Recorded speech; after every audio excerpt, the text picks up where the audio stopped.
پاکستان میں غربت کے خاتمے اور پائیدار ترقی کے لیے حکومت نے مقامی NGOs کے ساتھ اشراک کو مزید مضبوط بنانے کا فیصلہ کیا۔ وفاقی وزیر برائے تخفیف غربت سماجی تحفظ سید عمران احمد شاہ نے کہا کہ جامع ترقی کے لیے حکومت، سول سوسائٹی، مقامی کمیونٹیز کے درمیان مؤثر تعاون ناگزیر ہے۔ ان کا کہنا تھا کہ مقامی NGOs کمیونٹی کے مسائل کو بہتر انداز میں سمجھتی ہے، ترقیاتی منصوبوں کو عملی شکل دینے میں اہم کردار ادا کرتی ہے۔ وہ ٹرسٹ فار والنٹری آرگنائزیشن کے زیر اہتمام ایک تقریب سے خطاب کر رہے تھے، جہاں partner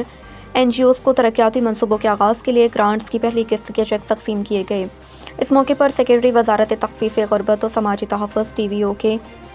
chief executive Ghulam Mohi الدین اور مختلف تنظیموں کے نمائندگان بھی موجود تھے۔ تقریب میں 9 NGOs اور کمیونٹی بیسڈ آرگنائزیشن کو گرانٹس دی گئیں، جن کے ذریعے دیہی اور پسماندہ علاقوں میں صاف پانی کی فراہمی، صحت کی بنیادی سہولیات کی بہتری، موسمیاتی تبدیلی سے نمٹنے، جدید زرعی طریقوں کے فروغ، روزگار اور ہنرمندی کے مواقع پیدا کرنے، اسکولوں سے باہر بچوں کو دوبارہ تعلیم کے دائرے میں لانے پر کام کیا جائے گا۔ وفاقی وزیر سید عمران احمد شاہ نے کہا کہ حکومت وزیر اعظم محمد شہباز شریف کے وژن کے تحت غربت کے خاتمے اور کمزور طبقات کے تحفظ کو اپنی اولین ترجیح بنائیں۔